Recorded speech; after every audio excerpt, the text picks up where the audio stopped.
Holy cow, it's so bright today, and the snow basically amplifies everything. Just gotta get my stuff done, so hopefully I have time to do some drone flying. Some good first day snow, or a first day that's not raining, I can actually fly it. The snow's not too bad today in terms of height. It wasn't completely snowing in the night before anyways. But lots of interesting things today. Some kind of bread price fixing scam, maybe for Canadians anyways, and you might actually be able to get some money out of it. At the same time, some drone data. And then there's this one I read about a new drone at first. I thought it was actually out. I was like, what is this? It says something about a Pitta drone, a transformative autonomous 4K selfie drone. By the looks of it, this is a action camera they call it, which is modular that you can make it fly. And again, from seeing the video, it looks cool conceptually. It's something a person like me would want. Basically less stuff to carry. It's your camera, it's your drone. But at the same time, this is one of those crowdfunding drones, and yeah, really skeptical. Just like what happened with things like that Lily drone and all that.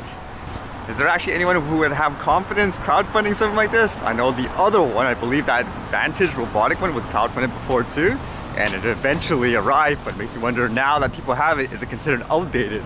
Although they have that thing going for them where the CNN news gets to use it, I guess flying over people is probably going to give it a lot of boost in sales and confidence.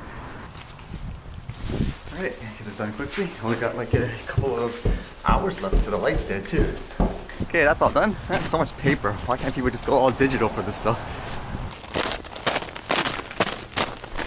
How is this? Open field in the snow. The snow makes it like my launching pad. Okay, some interesting shots. And yeah, I always keep like the heater in there for the drone.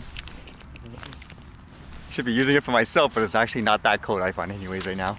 So that crazy news I read about the bread fixing, I think this pretty much affects almost every single Canadian. It's basically a grocery chain, a company called Loblaws. They basically own like almost everything you can think of, like the big ones here anyways. For example, like a superstore, they even own technically the T&T supermarkets and all that. And apparently here, it says, Loblaw admits to bread price fixing for 14 years. Think about that, 14 years of price fixing. It says here for the specific place, this took place under their own Loblaw banner and in-company owned real Canadian superstore, No Frills and Provigo.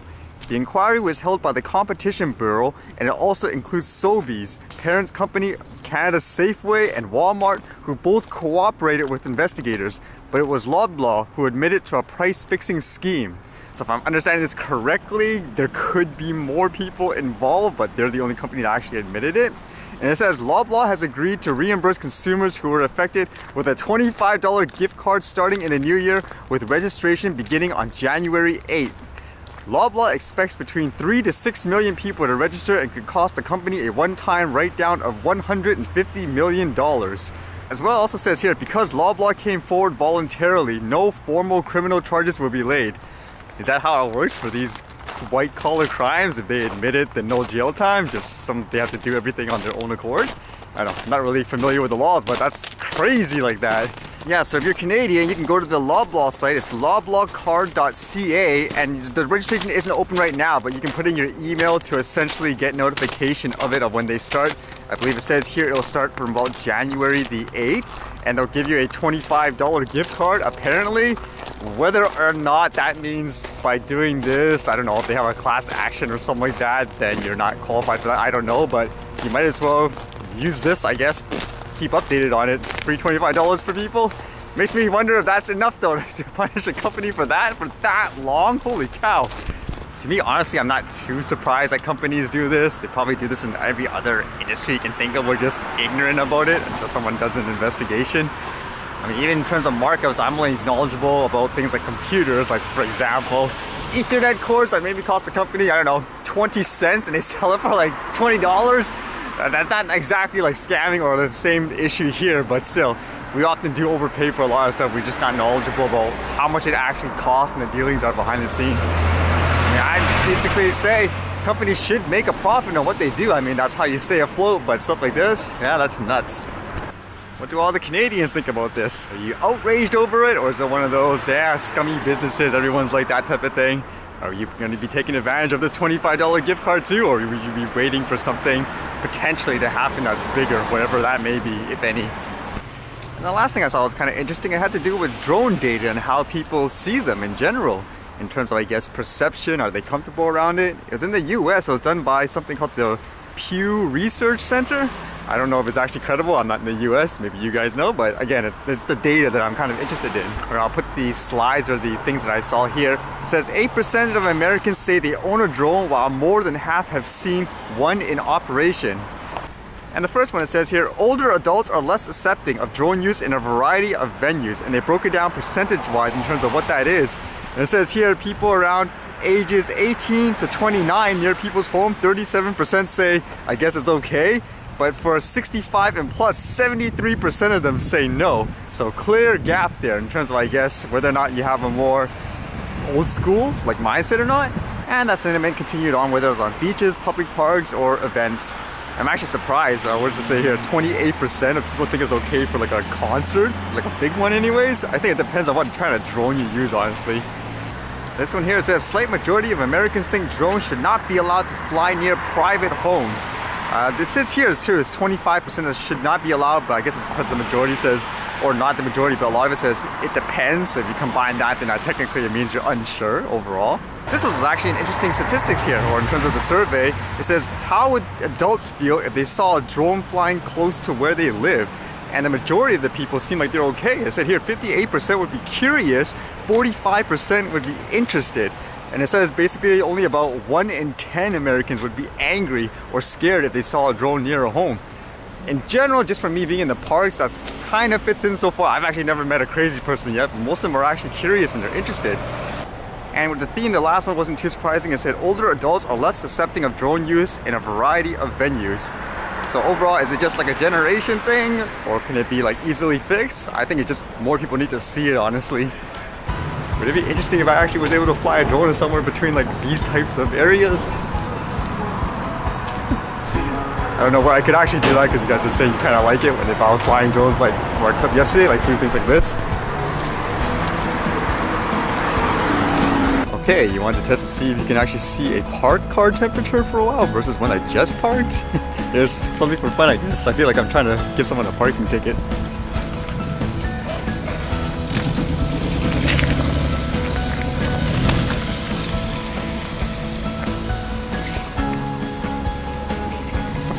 This car, it says the front is about 0 to, well, -1 to 0 degrees Celsius. So obviously that one's been parked for a while.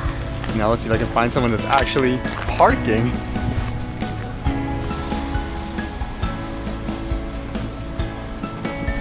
Who's parking? Who's parking? This person? Here we go. This person parking.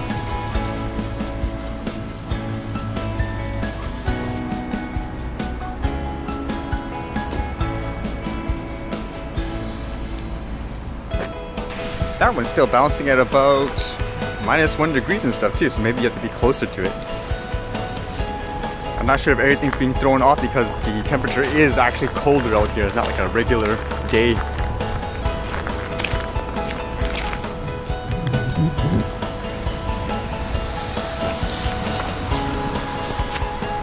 So from the initial test, it's really hard, I guess, on the outside when it's a cold day to determine, I guess, who's been there for X amount of time.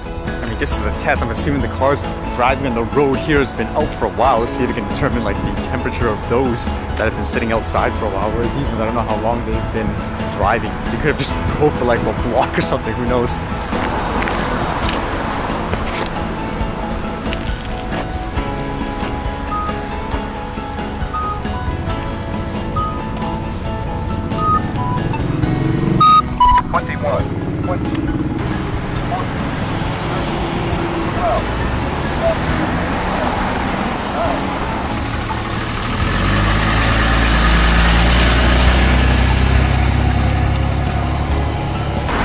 Yeah, the temperature is definitely harder to tell with the smaller cars when it's cold.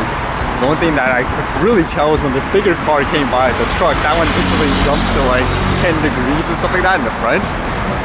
So I probably have to test it like in a more controlled environment as opposed to the weather right now out here. It feels like it's at least -1 out here right now.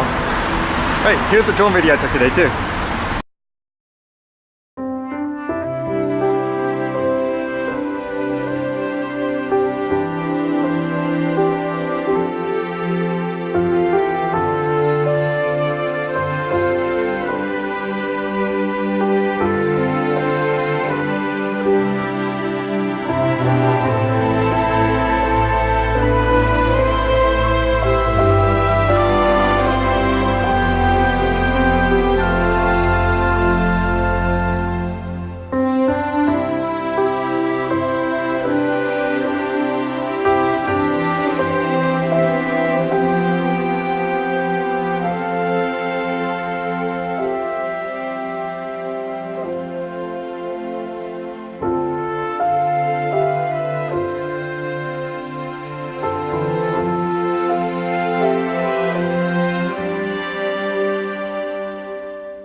See you guys later.